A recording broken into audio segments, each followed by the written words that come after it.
Lan asida apikpa phurupsingbu victim oihanduna usinsinanaba Kuki singna hotnari. Hwragani Chahi kaya changna Kuki singna iramdam asigi yelhaumi singbu muthatnaba hotnaduna laki. Masigi saruk ama oina yelhaumi yeksalai laiba lamdam sigi phurup masa masa singbu Kuki phurupni haina document kaya phongbata natana nung phawba yungduna lagli. Masida natana Kangpopi district manungda laiba kom liangmai purum Kharmar na chingba singi khulchingbu Kuki village ni haina document semduna center da thabada natana lana si namduna yahanabagi thausil sinduna lagli makoi panda masi Manipur mase tana thugaina ba lana si da apik ba phurup sing asibu victim oihanduna usinsinaba hotnabani haina indigenous pillar construction committee gi chairman Federation of Haumi gi vice president Dr. K Hwragani phongdoragli Afaba makhagi khulai paiduna chaluba Kuki zogi miyoi ani Churchanpur district police na fare Churchanpur district police na district asigi mafam amada afaba makhagi khulai singyanduna chatpa social media da viral oikiba video amagi matangda kumna thijalaba matungda khulai sing paiduna social media da viral oiriba video adu da yauriba Kuki zogi nahani police na fagat pangamkre police na faraba Kuki zogi miyoi ani adudi lamthwan lan tombing chahi kunmapan amasung Chincholun chahi kuntra makoi ani mak Churchanpur district dagi ngaktani makoi ani nangarang numit yung mamatong Churchanpur district ki New Langkada laiba Jamchuan amasung Sai Lamkhai da bom pokhai kiba thodok thokraba matungda Churchanpur district police na fabangam kibani haidi makoi ani ma police custody da makhataba legal gi action lokhanaba thamkre amaromda Churchanpur district police na WhatsApp group channel chingda kanglu masel khanaba yaba pauting thagatuna mi painahanba amadi public ta akaiba piba singi mathakta FIR taruk register tawkre hairi thengnariba lan asidi araibani aikhoi masel gi marakta khongchep hainariba sini luribadi Rajya Sabha gi MP su oiriba ningthaulai semba sana jawbana haikre thengnariba lan asidi araibani aikhoi masel gi marakta khongchep hainariba sini luribadi wafam asing asi sekta gi hidam pata leiba ima nungthabi khubam chenaba mafam yengba chatpada wafam asi mahangna phongdokibani sekta hidam pata malem leisem londagi leireglaba nungni haina thajanariba matik mayai chenba nungthabi lairembi gi khubam sengatnaba ningthaulai semba sana jawbana mafam yengba lakpa khongchat aduda lamlai kendra gi MLA KH Ibomcha Manipur University of Culture gi professor P Gunindro na singba sarugya ki khongchat aduga mari leinana leisema sana jawbana makhatana phongdokibada sekta hidam pata leiriba ima nungthabi gi khubam asi sengat ninglakba kuirabani sekta khulgi mihu singna khubam sengat pinanaba nahongnana amu ningsing halakpadagi semgatnaba thawrang tawrakpani khubam asi atubada semlagani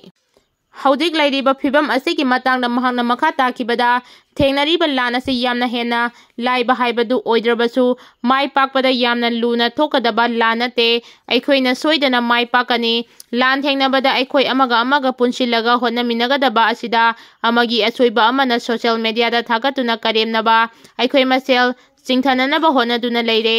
leiriba phibam asidadi amana asoiba Yauraklabasu ngakpibaga loinana nagadabani social media da miyoi amagi career manghandringaida manungda loisinanaba honaba fai aikhoi amatoina leminarabadi yengnaba maithiba pibada aruba oiroi haiki Aizolda Kuki zogi yum ama maina tumna chakre kanbang ngamkhidre hairi NSCN-IM gi lusingba sing yu karbar tawduna corruption yomle hairi NSCN-IM gi manungi farm sing sel chawna piraga leiba yare haina NSCN-IM gi hanagi chairman oiramba laikhidraba Aisak su gi masani pa Lato su na phongdokre North East Laiki paudangi matungina Lato su hapta amagi mamangda yadar kunmanga muk Myanmar da leiba group amada changkre su hairi Manipur gi hanagi Chief Minister N Biren Singha gi Facebook post tagi adela kuchage sarkar leiringai da paikhalamba state asigi economic revival mission gi makhada khungang kaya gi nupi sing amadi youth chingna makoina puthokpa pothok sing puduna lakpa khul chingdi khangabok pangai kumbi monsangai wangu terakhong tronglaubi leimarang relief camp Saiton IDP families nongpok kakching waiton mayang Imphal chengmaijingna chingbadagin haina N Biren Singana phongdokre Salai taret ki phiral khongpang na netuna kareng kathai na kiba Kuki khulai paipa sing paraga maral gi matung ina serak piragani haina governor na thajaba piragle ke hais ibomcha Salai taret ki phiral khongpangna netuna kareng kathaina kiba kuki khulai paibasing faraga maralgi matung ina serak piragani haina Governor Ajay Kumar Bahlana MLA taret kangasi unakibada thajaba piragle haina lamlai AC ki MLA ke hais ibom chana ngasi lamlai AC ki sekta da leiba hidam pata Rajya Sabha ki MP Laisema Sana Jaubana nungthabi khubam chengat naba yengchin kiba lakpada mari leinana phongdokre thauram aduda ibom chana makha paudam laduna hai haudik miyana thengnari ba awaba singi matang da ngarang langthabal AC ki MLA Karam Siam lamlai AC ki MLA ke hais ibom cha pasoi AC ki MLA Sapam Kunja Kishore Konthaujam AC ki MLA Dr. Sapam Ranjan Wabagai AC ki MLA EU Deben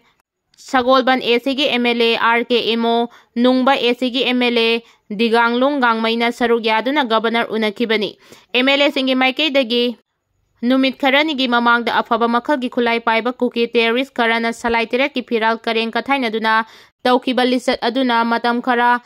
ingtharuraba lan asi amuk hawgalaknaba gi masak oiraka daure mara leiba sing faraga matik chaba sairak pinaba haiki Governor gi Maikei dagi Kangpopi da nongmai pairaga football chanaba yaukiba sing fakiba gumna salai taret ki phiral da tawhaidaba thabak tawkiba sing fagani haina thajaba piraki Tengnopal gi saibom da yamlaba explosive nongmai maru fagatkre Indo Myanmar border alert laukthokre Security force na Tengnopal district ki saibom area da masing yamlaba IED amadi nongmai maru sing fagatkiba ga loinana Indo Myanmar border da security alert laukthokre hairiba security ki alert asi Central Security Force na local police ka loinana ngarang Tengnopal district ki saibom khulda khudakta pangthokiba search operation singda magazine single loinana country made 9mm pistol ani 9mm ammunition mari improvised explosive device dara hand grenade nipan amasung pompi cell nipan phagat pangangki haidi official oiba source amana hai sathagi ba search operation ase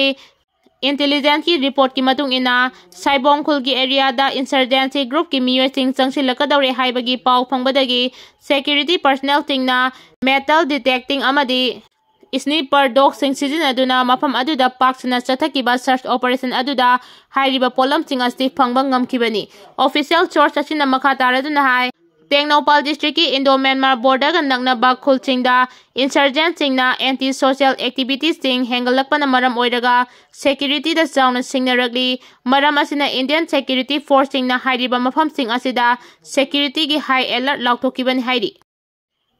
Lamdam asigi oiriba phibam asidi miyangi mihu sing leibagi artha thoktre Manipura leiba kuki singi lusingba kharana kuki khulai paiba narco terrorist singi matenga loinana Manipura kuki gi leibak ama semnabagi damak yelhaumi mitai da landarakpa bullaksinaba matam adugi Manipur lengak nangamdabadagi mitai sing waringai matamda lengaki lusingba state minister sinana ba state minister oiningba kharana honarakpagi mayaina Manipura president rule lerakre BJP na lengak semagi MLA masing suna anawba lusingba ama khanjaraga lengak semgi haiba fawba ngamdabana karamba matamda miyamna khanjaba mihut ki lengak amu leirakadagi haiba khangdri asiguma phibam asidi miyangi mihut sing leibagi artha thoktre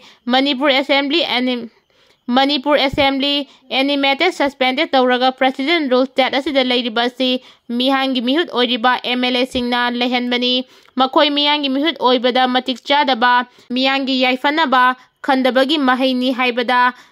Haiman Bathoktre, Kuki na mitai da landarakpa matamda matam chana laksenba ngamdaba amadi aranba tawbagi serak pibang ngamkhidaba adubu miyangi mihusing na lengakpa haitabagi mahaini haibasi khangnaribani asiguma matik chadraba miyangi mihusing na miyamna piba democracy gi haksing sizinaba ngamdana President rule lehlakpa haibasi Manipur gi miyamna piba hak adu manghanduna Manipur miyambu karemnabani haibatai asiguma miyamna piba hak mangsilaglabadi miyangi mihut pumnamak miyangi mihut oiduna miyambu luchingba oiba ngamdre haiba yajaduna miyangi mihut oibadagi resign tawjabana hena miyangi yaifaba oiragani haibasi masa masana khangjaduna resign tawbagi matam oiraglabra haibasi nainaba matam oire Miyamna su president rule leirakpasi miyamna khankiba mihusing matik chadabadagini khana anawba miyangi mihut khananaba tawba yaba thawrangsing tawba chungani Manipur gi miyam democracy chatpa leibak ki miyamni haibasi miyam amadi mihusingna kawfam thokte